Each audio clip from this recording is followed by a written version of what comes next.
ஆண்டவர் இந்த நாளிலும் உங்களை ஆசீர்வதிப்பாராக. தாவீது இவ்விதமாய் ஒரு இடத்துல சொல்லுவான், கர்த்தர் எனக்காக யாவையும் செய்து முடிப்பார். இப்போ நம்ம எல்லாருக்கும் என்ன ஆசை அப்படின்னா, எனக்காக யார் ஆயத்தப்படுத்தோ அவருக்கு கொடுத்துட்டார் ஆண்டவர், எனக்கு கொடுப்பாரா அப்படின்னா அவர்கிட்ட பட்சபாதமே கிடையாது. அவரை பற்றி வேதத்தில் வாசிக்கும் போது பார்த்தீங்கன்னா, இயேசு வாழ்ந்த நாட்களிலே இவ்விதமாய் சொல்லப்பட்டு மத்திய 22ஆம் அதிகாரம் 4ஆம் வசனத்தை நான் வாசிக்க கேட்டேன்.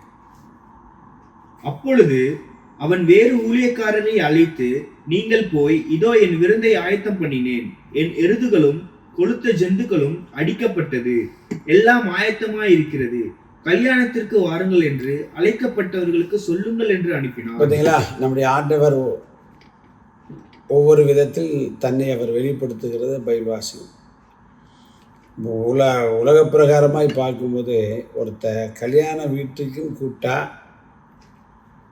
அந்த கல்யாண வீட்டுக்காரு வருகிறவர்களுக்கு வேண்டிய சகலவற்றையும் ஆயத்தப்படுத்தி வைத்திருப்பார்.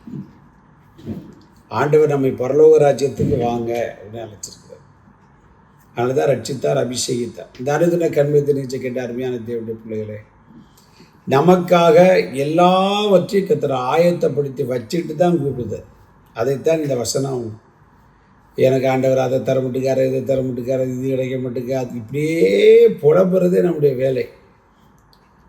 எப்போ பார்த்தாலும் அந்த இஸ்ரவேல் ஜனங்கள் மாதிரி அது கிடைக்குமா, இது கிடைக்குமா, இது தருவாரா, அது தருவாரா, வருவாரா, வரமாட்டாரா, கடந்து போவோமா, போக மாட்டோமா, கானானுக்குள்ளே போவோமா, போக மாட்டோமா, இப்படியே நினைக்கிறது. ஏன் அப்படின்னா, நம்முடைய வாழ்க்கை இந்த மாம்சம் மண்ணுக்கு போயிடும். அதனால் அது நமக்கு தேவனுக்கு சப்போர்ட் பண்ணாது. மண்ணிலிருந்து எடுக்கப்பட்ட சரீரம் அல்லவா, நாம் அதுக்குத்தான் நிறைய இடத்த கொடுக்கும்.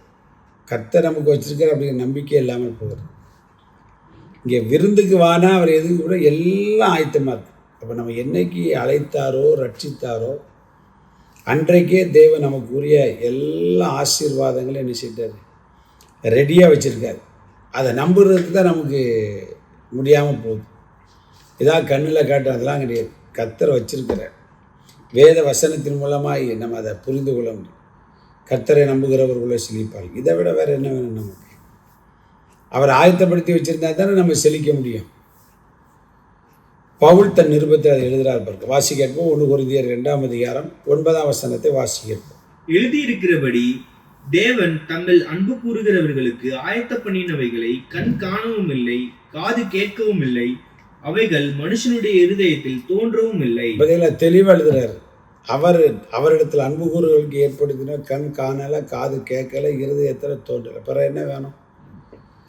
அதான் நம்ம தீர்க்கதரிசி ஏதாவது சொல்லிவிட்டேன். பைபிளே நமக்கு நல்ல தீர்க்கதரிசி.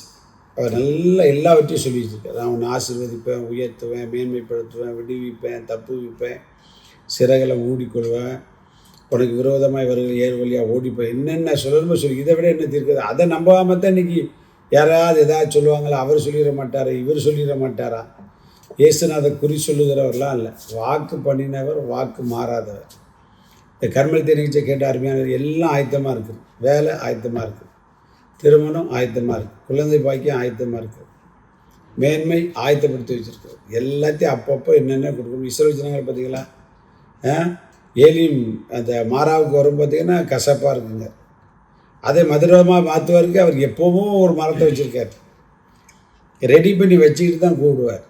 அப்போ பாருங்கள், அந்த மரத்தை வெட்டி போட்டவுடனே அது கசப்பு மாதிரி. உங்களுடைய வாழ்க்கையில் எந்த கசப்பை சந்தித்தாலும் இயேசுங்கிற நாமம் நம்ம கூடவே இருக்குது. அவர் ஆயத்தப்படுத்தி வச்சுருக்கு. வானத்துக்குரிய, பூமிக்குரிய, ஆவிக்குரிய, சரீரத்துக்குரிய சகல நன்மையிலும் தேவனை தேடுகிறவர்களுக்கு கர்த்தர் ஆயத்து. அதை அவ்வப்போது கரெக்டான அவர் அதின காலத்தில் நேர்த்தியாக செய்கிறார். உங்களுக்கு தந்து நிச்சயமாக ஆசீர்வதிப்பார். சந்தோஷமாக இருக்கும். God bless you.